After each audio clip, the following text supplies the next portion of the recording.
Concept இருக்குது. அவர் எப்பவுமே எதனாச்சும் கிளைமேக்ஸில் ஒரு நெகட்டிவ் இது கொடுத்து ஒரு மாதிரி மூடியாக கொண்டு போயிடுவார். பட் இதில் ஒரு பாசிட்டிவ் விஷயத்த சொல்லியிருக்காரு.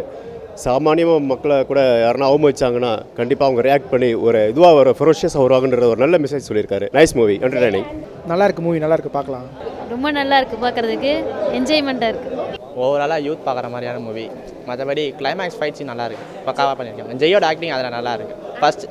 ஃபஸ்ட்டு படத்தை விட இந்த படம்லாம் நல்லா பண்ணியிருக்காங்க. படம் பரவாயில்லலாம் சொல்ல முடியாது, நல்லா இல்லை. எங்கேயுமே இப்போ ரொம்ப எக்ஸ்பெக்டோடு வந்து பார்த்தேன். இந்த படத்தை ஷார்ட் ஃபிலிமாகவே பண்ணியிருக்கலாம், லாஸ்ட்டு 15 மினிட்ஸ் மட்டும். யோசிக்கிறவன் லவ் பண்ணக்கூடாது, லவ் பண்ணுறவன் யோசிக்கக்கூடாது. ரொமான்டிக். ஜெய் நல்ல ஒரு டிரான்ஸ்ஃபர்மேஷன். அவர் ரோல் நல்லா பண்ணிருக்காரு. அவர் என்ன லேடிஸ் இம்ப்ரெஸ் பண்ணோம், சும்மா சாமிங்கான ஒரு பாய். அப்புறம் செகண்ட் ஹாஃபில் வந்து 6 பேக் கொண்டு வந்துட்டு ஏதாச்சும் பண்ணுங்கிறதுக்காக கதை கிரியேட் பண்ணிருக்காங்க. ஆக்சுவலி இந்த கதைக்கு இதுக்கும் எதுவுமே சம்மந்தமே கிடையாது. ஃபஸ்ட் ஹாஃப் ஸ்லைட்டாக வந்து ஸ்லோவாக போன மாதிரி தான் இருந்துச்சு. பட் ஆனால் அது கதைக்கு ஏற்ற மாதிரி போய் செகண்ட் ஹாஃப் வந்து நல்லா இருந்துச்சு. ரெண்டுமே நல்லா தான் இருக்குது, காமெடியாக இருந்துச்சு, நல்லா வருது. ஃபர்ஸ்ட் ஹாஃப் வந்து ரொம்ப ஸ்லோவாக இருந்தது, ஸ்லோ ஃபேமிலி மூவிங் மாதிரி இருந்தது. செகண்ட் ஹாஃப் ஒரு நல்ல கதை கொண்டுட்டு போயிருக்காங்க. கேனத்தனமாக சுத்திரியே, அதான் எனக்கு பிடிக்கல. ஆண்ட்ரியா காம்பினேஷன் நல்லா இருக்குது. ஆண்ட்ரியாவோட காம்பினேஷன் நல்லா இருக்குது. மேக்ஸிமம் ஆண்ட்ரியாவோட ஆக்டிங் நல்லா சூப்பராக இருக்குது, நல்லா பண்ணியிருக்காங்க. அவங்க எப்போவுமே பப்ளியா சபியா அந்த மாதிரி ஒரு ட்ரீமி கேர்ள் மாதிரி அந்த மாதிரி கேரக்டர் தான் வந்தாங்க. நல்லா ஒரு ஆண்ட்ரியா வச்சு கதை எதோ க்ரியேட் பண்ணுறதுக்காக பண்ணியிருக்காரு. படம் சுத்தமாக நல்லா இல்லை. கதைக்கு பொருந்திருக்காங்களா இல்லை, நல்ல ஹீரோயின், அவ்வளோதான். அவங்கள யூஸ் பண்ணல, அவ்வளோதான். லவ் பண்ணுறதெல்லாம் ஓகே, ஆனால் அதுக்கு ஒரு கண்டிஷன் இருக்குது. நல்லா இருக்குது, இசையெல்லாம் வந்ததும் கிடையாது. 2 பாட்டு நல்லா இருக்குது, ரொம்ப நல்லா இருக்குது.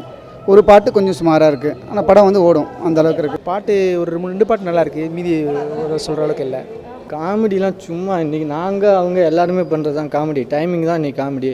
படத்தில் என்ன காமெடி? ப்ளஸ் அதில் என்ன ஒரு மைனஸ்ன்னு பார்த்தீங்கன்னா அந்த காமெடிக்கு ரொம்ப கம்மி, காமெடி கிடையாது. ஒரு நல்ல ஒரு ஸ்டோரி, படம் பார்க்குறதுக்கு எல்லாம் விரும்பி பார்க்கலாம். காமெடி நல்லா இருக்குது. காமெடி அந்த டீ கடையில் இருந்து தான் பாலசர் நல்லா பண்ணியிருக்காப்ல. காமெடி அந்த அளவுக்கு அதிகமாக இருக்க மாதிரி இல்லை, பட் அந்த அளவுக்கு லைட்டாக அங்கங்கே இருக்குது, அவ்வளோதான். மற்றபடி ஓவராலாக இல்லை. சில இடத்துல கொஞ்சம் அவர் காமெடி பண்ணுறது ரொம்ப மொக்க பண்ணுறாரு, அதான் விஷயம். சிக்க வைக்கிறது ரெண்டுமே பொண்ணுங்களை கைவந்த கலை பார்த்து சும்மா கதையை சொல்லிட்டு கதையை ஆரம்பிக்கிறாரு. எல்லாம் தெரிஞ்சிருது கடைசியில் இவர் அடிப்பார்னு. இருந்தாலும் என்ன பண்ணுறது, கிளைமேக்ஸ் பார்த்துட்டு தானே வெளில வர முடியும். அதுக்காக எல்லாருமே பார்த்துட்டு வெளில வராங்க. 5 மார்க்கா 4 3 5 மார்க்கில் வந்து 4 மார்க் போடலாம். 1